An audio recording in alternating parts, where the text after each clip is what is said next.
The most important thing is to organize, to plan out in advance because, if you don't plan, something's going to slip through the cracks.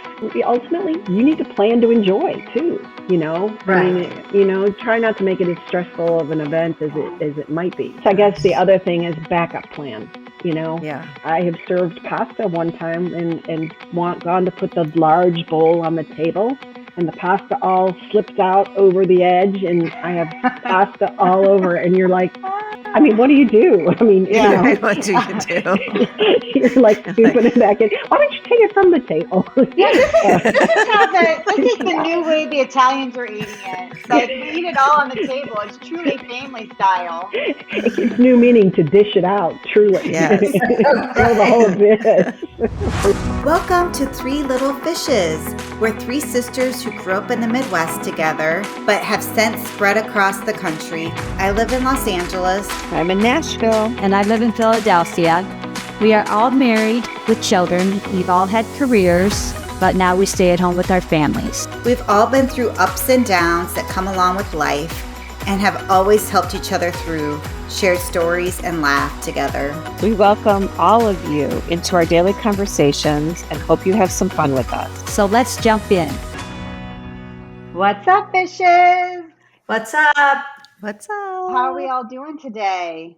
Doing good. Doing well. You guys, I'm actually kind of tired today, and I am going to shock you, I think, when I talk to you about this, and Mom and Dad, I think, listen to this podcast, so I'm just going to warn you, I'm going to talk about sex for a second. So maybe you pause this part or turn it down. But I am tired because I live with a teenager, and we live in a smaller house. All of our bedrooms are on one side of the house in the hallway, and my child, my almost 10-year-old, she's not 10 yet, but she will be soon, goes to bed at a normal, reasonable time. She sleeps. She's a really good sleeper. Like a little earthquake does not wake her up. But my teenage son wants to be up at all hours of the night, which is okay. I get it. That's how their brain works. But for me, it's hard for me. Like Tim and I will have time in our room. We're chatting. One thing might lead to another. But I can't relax because I know my teenage son is awake. So I'm like, and Tim is like, why won't he go to bed? And I'm like, well, he's a teenager. So, so then I'm trying to stay awake to help, so my son will go to bed. And, I'm like, okay, so let's just turn the TV on. Right now I'm rewatching Friday Night Lights. I don't know if y'all remember that show, but it's about football. So I'm turning up the TV so loud so that you're hearing like football in our room and maybe nothing else. If he happens to still be awake, walking the halls or like in his room, maybe he's sleepy or not. And I want to know, is this a me problem that I think about this stuff? Is this a legit problem that other people think about with their teenagers awake in their house? Maybe you don't have this problem because you all have bigger houses than me and your rooms are on opposite sides of the house. But I'm asking for a friend, myself, like, is this a me problem or is this, nothing to worry about? I don't know. People should email us and tell us what they think. We don't talk about sex a lot, but the three of us, which I don't know why, because it happens. We all have it, but we don't seem to talk. We talk about all other things, but we don't really talk about it with each other. And I can't believe I'm throwing this out in the world, but you all, I am. This is what's on my mind. And this is why I'm so tired, because then I'm up super late, TV's blaring, and then I am wide awake and I can't go to sleep. So this morning I slept through my alarm. And I'm just like wet hair, like I'm a hot mess this morning. Well, you should be like relaxed. Listen, it was super fun, but is this There's right? a consequence to the fun. Yeah. I'm just saying, I'm like, how do I manage my life? And I also feel like I'm hiding and sheepishly, what is happening that I am struggling with this so much? I think it's such a common thing though, because there's like all kinds of comedy skits like, oh, the kid's away. Are the kids asleep? They're asleep. Let's, I think it's such a common thing. Yeah. And teens stay up late. They wreck you. I mean, all you mommies out there that have littles and you just are tired, just wait. Wait. Yep. Just wait. Well, they're always awake. They are always awake. And ours always just barge in. They're like, oh, we wanted to tell you something. I'm like, it's like 1:00 in the morning. What are you doing in here? Get out. And plus, knock. The door is closed. Knock. But soon they'll be gone, Nancy, so you won't You have gotta to lock worry. the door. Listen, I will be super No, she's sad, in but it for a while. I'm just saying, I'm not that old that I still enjoy time with my husband. I have fun with it still, and I feel like I'm struggling with how to have this balance. And I will say, having to turn on Friday Night Lights full blast to try to I'm not We've sure done that that's too. the answer. Yeah. I'm not sure. Yeah.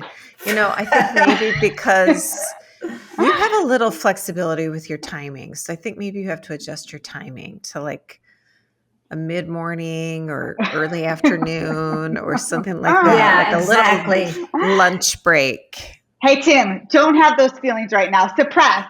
Tomorrow at 9 a.m. I'll see ya. Anyway, if any of our listeners have any of similar problems, want to chat about it, send us a note. Let's chat about it. Let's problem solve. All right, you all. I just want to today we're going to be talking about all things gearing up for the holidays, like starting to get there because it's November and we're thinking about Thanksgiving. So we are going to be talking to a good friend of ours, Janice, who's a really good entertainer, and she has some tips and tricks if you're trying to help wrap your head around your holiday meal. Mm-hmm. We also are going to talk about the aging guest. Like, is there anything we need to think about when we're hosting an aging guest? Mm-hmm. So before we get into it, I would like to talk about your hair. Oh, your hair looks really good, but it looks different a little bit. I was going to share that in a minute as we get ready, but I did do something I do have a hair confession. Do you guys want to hear it? Yes. So I have gone gray early in my life. I've gone gray and I've had to get it colored like years. I've been coloring my hair for probably, no joke, like 20 years. Not because I want to be more blonde, but because I'm gray. And I love the person who colors my hair. She's amazing, Amy. So if you're listening, you are amazing. But I am struggling with going every 3 to 4 weeks to color my hair for $150. Like it's a lot. And it's stressing me out to have to do that. So it's a time suck. It's a money suck. So I'm like, you know what? I like Drew Barrymore and I am a marketer's dream because she now markets Garnier Nutrice, the hair color in the box. I've seen that. And I'm just like, you know what? If she's peddling this, I bet she likes it because I don't think she would peddle something that she truly does not think is a good product. So I decided to color my own hair and I did it myself. Read the directions, put the gloves on, and I did it myself. And now, what did you wear? Like that? How did you not get it all over you? So I just wore a robe, and I did get it all over myself, and I made a mess. But I do think I colored the gray, and that looks good. You just do the roots. I actually did the roots, but then I pulled it through with the comb because I was worried that it would be blotchy. And it was okay. Like it went better than I thought. It was kind of stressful. And my backup plan was having Amy on speed dial if I did something horribly wrong. But I think it turned out okay. And it looks good. I think it looks good. You know, if you guys like, how did you do the mess? Like, that's my thing. I think that's why I don't do my own because I'm worried I'm going to stain stuff. I just laid out the towel that I didn't care about on my sink. And then I had the gloves and then I just used the Clorox wipe when I was letting my hair render. Okay. And I cleaned it up. And honestly, it was easier. easy. It was easier than I thought it was going to be. Mhm. It was just more Are you happy? nerve-wracking.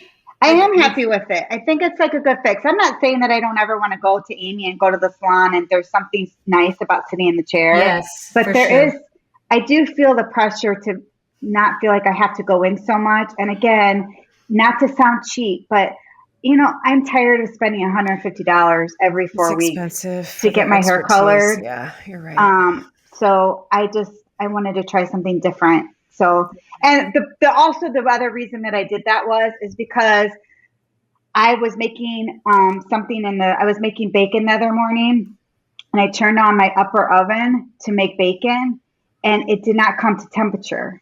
And just to give everybody a reminder, our listeners who would not know, these ovens, I got double ovens 3.5 years ago, and I've been waiting my whole adult life to have a double oven. I bought these Bosch double ovens during COVID, and I was so happy. I love them. And are you kidding me, Bosch, that my upper oven is died at 3.5 years? Like, are you kidding me? That's So I ridiculous. had somebody come out and look at it, and they think the panel's bad. So now I have to have Bosch actually come out and take a look. And bonus, it's not under warranty anymore because Of course it's getting ready to That's terrible. turn 4. So That thing should work longer than that. Bosch, I don't appreciate that I'm having so much trouble, and I think that you should honor your high-end product. I'm not impressed. And I will just also say I did a tiny bit of research, and I looked on a consumer website, and it looks like during this time frame that there's problems with these appliances because they are suspecting it's a COVID problem with manufacturing, with the chips, with how they put it together. So I feel like it's another little slow leak of a problem dealing with COVID. Well, hopefully they'll come out and honor your expired warranty because it really only expired like 6 months ago. I think that's so cute that you think that. When I called Bosch to talk to them about it, the customer service person that I talked to was not very friendly and was just like, "This is not our problem. Like you don't have a warranty on it anymore. Like you're going to have to fix it or buy a new one." Well, I'm not going to buy a new one. I'm going to end up spending like $1,000 to get it fixed. Right. But hence saving money on your hair. I get it. So I'm sorry that happened.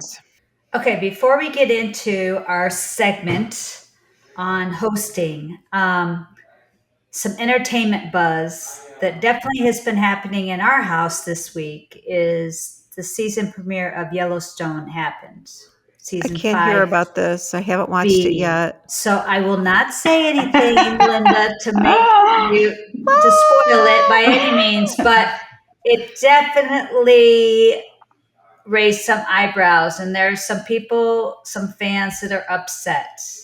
And they say that the co-creator, Taylor Sheridan, some people are like saying that was not a cool thing to do to that character. Kevin Costner, of course, left the show, and he wanted to do other things, which is fine, but people are just upset in like the way that the show is having him leave, where it's going. Where it's going. So drama. There was some I can't wait to see in it my house this week. Oh, I was like, I don't think that Peter got that excited about TV stuff. He loves this show and he's obsessed with it. He keeps watching reruns. We love it at our house too. We just haven't seen the new episode. So I'm excited to see it. I can't talk about it anymore. I can't handle it. No, I'm not so going to say excited anymore, to see it. They did say that Tune this co-creator of Yellowstone is making a new show, which Peter actually was excited about. It's called Landman, and it's centered in Texas, and they're going to talk about the oil industry, and it has Billy Bob Thornton in it and John Hamm. So, even though he was upset with what's happening in Yellowstone, he's like, oh, well, maybe this new show will take, over and like give him some reprieve. I don't know, but My anger is short-lived now that you're giving me something else. John Hamm, I'm in. That's hilarious. Yeah, exactly. All right, y'all. All right, Before well, we I'm get gonna check- into it, let's. I want to remind you all to please subscribe, rate, review, and please invite some of your favorite fishes, to join in to our conversation. All right, y'all. So we are going to talk about the aging guest. Like, so a lot of us host and our parents come and visit, or aunts and uncles, or Yes. so it's something that we have started thinking about, the three fishes. How or should we think about the aging guest? Does that change of how we host for anything, especially Thanksgiving coming up? Yeah. So I was kind of thinking about this and ran across an article on neighborly.com, which I posted in the show notes, but it does give some good tips about things to think about. You Tell know, us. aging people need a little extra planning. Like, it really is ideal if you could put these guests on the first floor and they actually have their own bathroom. But in some cases, you don't have that. Like, I don't have that in my own home. You know, if they do have to go upstairs, you need to make sure that the stairs are lit well so they don't fall down the stairs, and they know, they can tumble. So you just have to be careful with that. There's also a tip about, they get up at night and you don't want it really dark. So maybe a night light would be helpful. And this is something that I did actually. Linda did this, a couple of years ago. You put in some handrails in the shower and the toilet area just to help with stability. And Yes. then she told me that. I was like, I should do that also. So we ended up putting some handrails in our shower and our toilet area just to help, with grip and being able to get up and not be stuck. Yeah. Just don't think about that. Like, sometimes it's hard for older people to get, like, actually squat and get up. So they recommended extra blankets because they sometimes they're a little colder. They run colder, except Except does not. our mother who in the middle of the winter throws up the windows, and it's like, has like a 30 mile an hour winds coming through her bedroom with her hair moving, like, oh, this is so refreshing. She's an anomaly. She's an outlier for sure. I mean, meanwhile, our dad walks around their house in a parka. Yeah, right? poor dad. Like, Poor dad. Another tip was you need to think also about, like, meal planning, because they may have some, like, diet restrictions. Sometimes there's diabetes and health conditions that, like, are part of their equation now. But they also eat more frequently. So you need to have snacks. yeah. Like, if you have maybe a little refrigerator you could put in a room they're staying, so it would have drinks and water and snacks that they can eat. That's a fancy room. Mom and Dad, I put in a little mini fridge for you. Yeah, but it's just, I think, just thinking about how people live, you have to be mindful of when they're coming into your home. Are they going to feel comfortable in your home?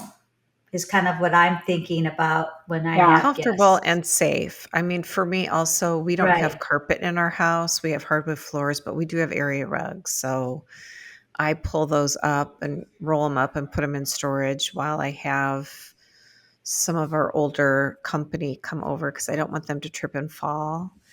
Right. And honestly, when we moved into our house now, our toilets were kind of in bad shape. So we replaced them all with comfort height. And I'm not suggesting people go out and replace their toilets, but if you do end up replacing your toilet, do a comfort height. As we're aging, it is easier to get up and down. Yeah. Yeah. It's not When as you have far a down. higher, right. They're just a little taller. So it's just a little easier on your knees. Right. So we did do that too. And I think that has made it an easier visit as well. Yeah. So I think those are really good tips because, it's real. We're all aging and we want people to be comfortable and safe in our spaces. Yeah. You We just even want your have guests. we want them to be comfortable. We even have like a shower chair and we have put little stickers on the bottom of the shower. So we have the grips, but then also the grippies on the shower Yeah. floor. So Well, people don't. sometimes that floor is slick. I mean, It Yeah. is. And then Before stepping out of the shower, it's slick. So yeah. trying to think about all those safety things because, Yeah. I I mean, mean, as little much as water we on the love floor. everybody, we don't really want anybody to get hurt on our watch, Right. I mean, even my husband, sometimes if I get water on the floor, I mean, one time he actually like almost bit the dust. And he was like, "What'd you do?" You know what? We're terrible. Like, do you laugh when your husband like calls or like? I do it too, and I don't know if it's a nervous laugh, but Tim's I like, think it's just "Why do you nerves. always laugh when I get hurt?" I'm like, "I don't know. I have like Twisted. a sixth sense of humor. I guess you're clearly fine." Yeah. Yeah. But the other thing that I'm kind of thinking about is we are having overnight guests and I have a huge age range of people. So not only the aging guest is coming, so we've done kind of all those things too. And I think it does make it more comfortable for them, but I'm having some young people at our house too. And we don't have young people at our house anymore. Everybody's like an adult. Yeah. So I had to dig through and get out some like crayons and markers and crafts. And I did start putting those things in the room that I know these younger that's guests a are great going to stay idea. in Yeah. so that they can be occupied a little bit, Yeah. and it's Yeah, not I think that's a great necessarily idea, like, Linda. Yeah. like a little activity. Yeah. I feel like when I have guests come to, I always try and call them ahead of time just to see if there's anything in particular that they would like me to have stocked in the refrigerator. That's a good idea. If they need an extra creamer or, something that they just have every day that they would feel lost if they didn't have, or Yeah. some particular foods that in the pantry would make them feel nice, or for young kids even. Yeah. There's some kids, they have these restrictions. So I think making a call ahead of time just lets your guests kind of feel more welcome I think to. that's That's really a good nice. idea. I'm not as good about that as you are. The only other thing I can think of that I do is I make sure wherever their room is, especially for young kids, is making sure they have enough cords and things to charge their devices. Because sometimes people will forget to bring their charging cord, or maybe they only brought one and they need like three, Yeah. So I try and have some kind of electrical device that they can all plug into it so they're not like freaked out when they don't have their devices. I know, Kathy, you are really good about that. Like, I remember the last time I came to visit and I was like, "Oh, you have this set up. I don't even have to pull out my cords." I was just in Chicago and I stayed at a friend's house for a couple of nights, and it was so sweet because she put together like a little basket of washcloths and towels and toiletries and like a little scrubber for the shower. And it was just like, it made me feel, very at home. So I think that is so nice. Oh, that And the is other nice. thing I like to do too is make sure all the bathrooms that anybody's going to use has a hair dryer, because we have kids away at college and so Yes. they took a bunch of stuff. So making sure that everybody's bathrooms are stocked with all the things that they would need, like a hair dryer. So that is something I I'm never kind of travel with a hairdryer ever. no, ever. So it's so, it's nice for people to know in advance, like, I don't have to bring my hair dryer. You can come. Everything will be here. Just come and relax and have fun and enjoy your time away from home, because it is hard to live out of a suitcase. Yeah. So, yeah, I mean, I think those tips for the aging guests, but also thinking about the younger ones and making it as homey and as, friendly as you can make it when you're living out of a suitcase. Yeah, Yes. that's really nice. So some good ideas, girls. Okay, so speaking of entertaining, we're starting to wrap our head around the holiday meal, like particularly Thanksgiving.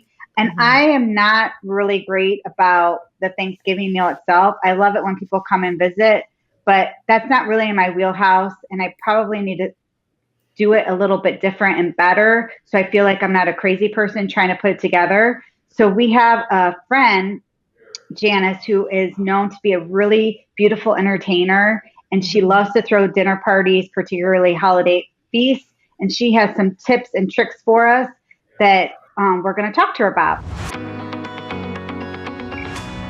Janice has been a friend of the Fishes for about 35 years.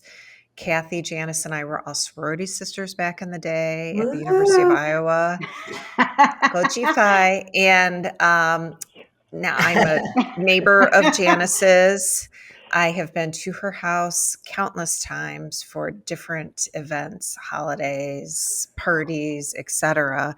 And we know from experience what a fantastic cook and hostess she is. So welcome to the show, Janice. Welcome, Janice. Happy to be here. Thank you. How many holidays do you think you've hosted over the years? I've probably done holidays, probably to the tune of 100. But socially, we do a lot of dinner parties. And I've probably done maybe 200 dinner parties over the course of my history of entertaining, being married, etc. So I think got a good experience base with that, and love to entertain, love to have people in my house. So. How did you end up with holidays? Like, did you like volunteer for that when you got married? Because you got married really young, like right out of college. So did you get volunteered for that, or did you raise your hand and say, okay, I want to take over? I kind of think that the whole entertainment concept has been, for me, has been following in my mom's footsteps. You know firsthand, my mom was a delightful entertainer. She used to tell me funny stories that when they first got married, she would invite couples over for dinner. And because they couldn't afford to go out at that time, she would put out little paper doilies as decor on her little snack tables where she put her appetizers before she served. And she was like, I always just wanted a little touch and all that kind of stuff. And so it was kind of fun because she always made great food, set a beautiful table, and she managed to make it look effortless.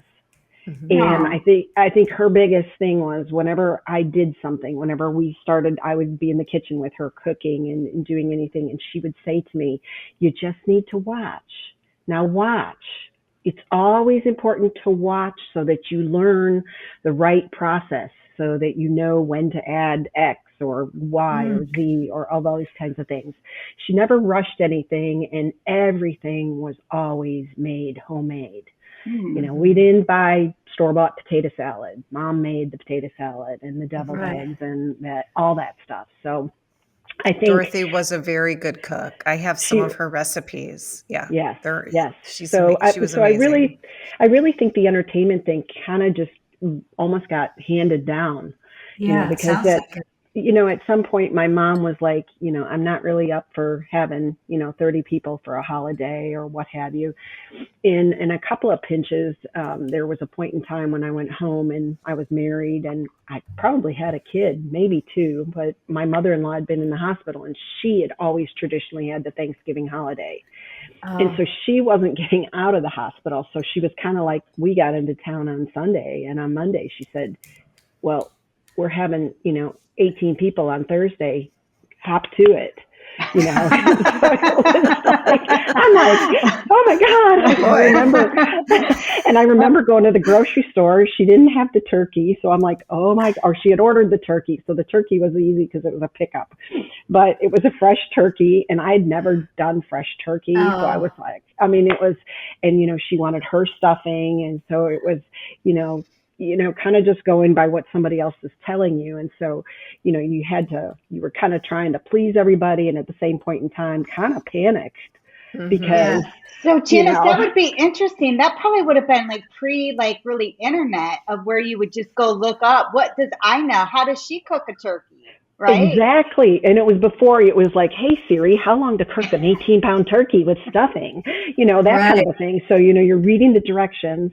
And then again, I'm trying to do her recipes and mimicking her recipes. And some of this was, I had always done my mom's recipes. So, I was trying to please that side of the family and had probably, I think, a tot or two running around, and I remember going to the grocery store on a Monday and it was like $570 at the grocery store. And I was like, sticker shock and panic and pulling recipes and stuff because we always contributed, but she would do everything, and then I might make like a pumpkin ribbon cake or something, and that's kind of the way I've kind of done my holidays too. So, I like to plan the whole meal, and then my guests, I'll ask them to bring wine or a dessert or an appetizer, something that doesn't, like, I don't want to say interfere with the meal, but just allows me to get all my ducks in a row from a planning perspective. So you prefer, if you're going to host, you want people to bookend it. You you literally do the meat, the middle of it, and you want your guests to bookend it. That's a good idea. Yeah. I find that way, they're not competing with the dinner and then going, oh, well, I don't know what side I'm going to make, or, this way I have it all planned, and then the timing, because the timing to me, that's the synchronization on, like, let's use Thanksgiving. Right. That's a huge part. On Thursday morning is key. So for me, I like to know that I can make stuff ahead of time. Sweet potatoes can be made ahead of time. The topping can be put on right before you reheat them in the oven or what have you. And so to me, that's the key, is just being able to get my timing right, because I like to enjoy the holiday too. For me, I'm wondering what are tips for people to have a successful holiday that they host, so it's not so overwhelming for them? Well, I think, the best thing, and I've said this before, is you have a game plan. You have to be organized to host the holidays, whether it's having overnight guests or company in from out of town or any of those things. You need to plan. And I start fussing a couple weeks before the holiday. I start rummaging in my head, start putting doodling on the paper. What am I going to do?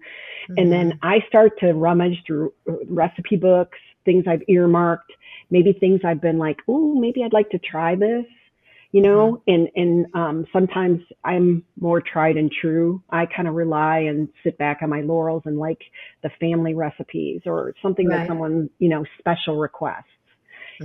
So from that perspective, I like to do that, and then make sure I start getting everything out and organizing it. And then from there, you've got to make the list. I mean, you really, whether if you're a spreadsheet girl, making your list of all the ingredients you have and you need for the recipes, having the recipes out, having everything together. And then, again, organization. I mean, I typically, I'm a Monday for Thanksgiving. I grocery shop on Monday. Tuesday and Wednesday is all prep. And then Thursday morning, it's just, the last minute, I usually make the stuffing ahead of time. I like it to gel. I like the flavors to mix with the sausage. I do a sausage stuffing. So, I like to make sure that everything has a chance to work together, and then I can get my timing situated. And I even go the table's set, all the silverware's been polished, all that stuff has been done in advance. So whatever you can do in advance as far ahead of time as possible, I think that's the key. And having your list, checking them twice, and, you'll find out if it's gone naughty or nice. But that's the biggest thing, I think, planning. And again, sometimes I have a tendency to sit back on the old tried and true recipes, but sometimes we will go out there and make something new. One year I had 15 here, and everybody wanted to make something. So it was like, everybody was kind of under my skin a little bit. And I'm like, okay, all right. What are you gonna do? I'm like, okay, you do the appetizer. You are in charge of wine, and you are in charge of the dessert. And that worked really well. Right, nothing too big. Yeah, exactly. And then my sister, though, she said, I saw this White Castle slider stuffing. We have to make it. Yeah. And I'm like, oh, Okay. That was a thing. That's a Midwestern thing. Like Tim, like yeah. tried that one year, and I was like, "What are you doing?" But Yeah. people loved it. Like who he It made it for. it was good. I will say it was good, but I will say my mother-in-law's stuffing did win in the end. But we tried something new. So, and you know, it's you being so organized that helps you direct your staff. That the most important thing is to organize, to plan out in advance, because you know if you don't plan, something's going to sift through the cracks. Ultimately, you need to plan to enjoy too. You know, I Right. mean, you know, try not to make it as stressful of an event as it might be. So, You know, my other question I have for you is, so I heard you say that you have your in-laws' recipes. So do you try and bring both families' recipes into your yes, Thanksgiving? yes, and I've found a couple of things that I like along the way that I've modified. You know, some people, you know, really love green bean casserole at Thanksgiving, right? For Yeah, 'cause example, my you know, husband loves that. and I do too, but I've kind of jazzed up the green bean casserole. I've added water chestnuts diced in there and then some cheddar cheese in there, and it comes out really nice, and it's got some color, and you still do some of the crispy onions on top and stuff. But I do like that. Like there are certain recipes, and you know, you talk about like maybe signature dishes, you know, from people, and it was interesting because when I was talking to my son when he came home this weekend, he was saying, "Oh, well, you got to make grandma's stuffing," which okay, tried and true that we're making that. Right. And he said, "But you know," I go, "You know, they asked me a question if I have signature dishes." And I said, "I don't think I really have dishes." And Evan said, "No, you have traditions." Oh, Mhm. Oh, yeah. So they've over the I love years that. learned that you know we've got some maybe it's a dish, but it comes along with a tradition, which is Yeah. kind of cool. So That's nice. I love that. absolutely, yes. Yeah. Have you ever had a meal that just went completely sideways and you're like, okay, where's the pizza? Yeah, in fact, I was making what I would consider a signature dish. I was making ossobuco, and he's a very good cook. I had him over for dinner, and I was having trouble with my oven keeping the temperature. Oh, yeah. And here I thought I had put the ossobuco in at like 3:30 and was going to plan to eat at 7. And it's a one dish. I love it because it's a one dish kind of Right. mesh, and all you have to do is make the salad and bread, and it's easy. And the oven didn't keep temperature at oh, 325. geez. So Mm, I pulled open the oven, and the ossobuco was raw. mm. And so down to my freezer, I found ravioli. So we had ravioli with Italian sausage, bread, and the salad instead. So And I'm uh, sure it was delicious. it was good, but it wasn't quite what I planned. And Yeah, you know, that's terrible when that doesn't work out. and Oh, that's I guess the gosh. other thing is backup plan. You know, Yeah. because I mean there have been times. I mean, I have served pasta one time and gone to put the large bowl on the table, and the pasta all slipped out over the edge, and I have pasta all over, and you're like, I mean, what do you do? I mean, you Yeah. know, What do you do? you're like You're like, scooping it back in. Why don't you take it from the table? Yeah, Uh, this is the new way the Italians are eating it. Like we eat it all on the table. It's truly family style. it gives new meaning to dish it out, truly. yes. Throw the whole dish, for sure. Can I offer Yeah. you more wine? What's the wine? Exactly. How about another glass? So, what cocktail do you serve at Thanksgiving? I veer towards like a um, cranberry kind of mimosa, Mhm. where you can put some cranberries in there, and you know you Mhm. can put a little basil leaf in there, kind of a thing. So color, I try to do color, Mhm. and It's just pretty. kind of do something festive, you know. But Mhm. most of the time when I have a cocktail party or anybody over. I mean, I have a full bar, and most people, you know, just kind of help themselves. But I Mhm. did cut out some recipes, and I'm going to try them, and they're all skinny recipes. for the holidays. Oh, So okay. I'm anxious to look at some of them. One of them's eggnog, and I like eggnog, so I'm Oh, excited gee. about that. And if it's low The skinny calorie, eggnog? skinny Who skinny knew? eggnog, yes. Huh. But lately I have been enjoying a prickly pear martini with a champagne kiss. So it's Ooh. not too sweet, vodka based, and you can make a prickly pear margarita, and that's Ah. also very good. Just a I think little I bit had of, one of those at your house this summer. I think you probably did, Yeah, yes, especially if Is my sister was in town. is that exactly. is that the afternoon that you all like lost your rings because you were cocktailing? No, Is that when the rings That went was another one. That overseas? was another event. that was another event, a situation. That was a Yes, afternoon in the pool gone awry. and then I woke up the next morning with my sister's Rolex on my watch on my hand, and I had no idea how it got there. She wasn't real happy about that though, because she was thinking You that she saved lost it it. from falling in the pool. I think that is a Exactly. win. Right. Exactly. Oh, so one other thing I wanted to ask you is we have a lot of sleepover guests. What are some of the things that you do to have sleepover guests during the holidays? I'm a big attention to detail person. I've been that kind of a way all my life. Like I'll walk down my street in my neighborhood and I'll be like, "Did you know there's 3 new houses for sale?" And my husband will be like, "What? Who? Oh, Yeah. who cares?" And to me, it's the little things that mean so much. I like to think about who's coming. My sister is coming tomorrow, and so I know she likes the prickly pear martinis. So I've got the syrup already. I'm all set, so we're ready with that. I do put flowers in my guest rooms when they come, and I leave toiletry items in case they forgot. Q-tips and toothbrushes in case somebody forgets something. Mhm. And I like to add candles and diffusers to their rooms so everything smells good and fresh. And Mhm. then I'm a big proponent of sheet spray. I know it sounds silly, but I like to freshen their linens and their towels. And then just I little don't wait, things. wait, wait. I don't know what sheet spray is. Is it like Sheet, air freshener? it's sheet spray basically. You can spray it on linens and towels.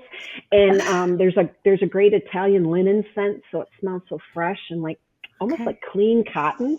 So it's And then perfume. It's basically perfume for your Perfume for sheets. your bed. yeah, Oh, yeah, yeah. Yeah. yeah. Sure. Oh. But it's Huh. nice because then when they get in, their sheets are crisp and clean and they smell good. And I think Yes. it helps people fall asleep faster. You can do some Yes. All right. lavender and all that kind of stuff. So, Oh. water bottles on nightstands and a kitchen stocked Mhm. with some coffee and beverages. So Mhm. I think that's always a way to make them feel comfortable. Make sure You they've got sound like everything. an amazing host. She is. I like to think so. Yeah, Aw. I do. Yeah. Yeah. Yeah. Well, Janice, the three fishes are so grateful that you came on and gave us so many Absolutely. great tips for the upcoming holiday season. And we appreciate your time and effort. And we love seeing your smiling face. We hope you come Yeah. back Thank again you, sometime Janice. soon. Absolutely. So Absolutely. good Thank you to guys. see you. You Thank too. you, Janice. All right, guys. All right, y'all. That was amazing to talk to Janice. She had some really good ideas. I like the idea about the list and even a spreadsheet. I don't know if I'm a spreadsheet kind of a girl, but I do appreciate the I list. am. I'm a list person. I'm all Trying about to the spreadsheet. I feel like you would be, but I like the idea of like kind of wrapping your head around itemizing it, and so you Yeah. can figure it out. So everything And is day by day, too. So and that's day by amazing. Yeah. day. Yes, and I think it's smart if you have the room to be able to set the table ahead of time. Mm-hmm, I don't mm-hmm. have that luxury, so I wouldn't be able to do that. But I do think that that's a good tip if I you. think what we will do include on the notes is this list.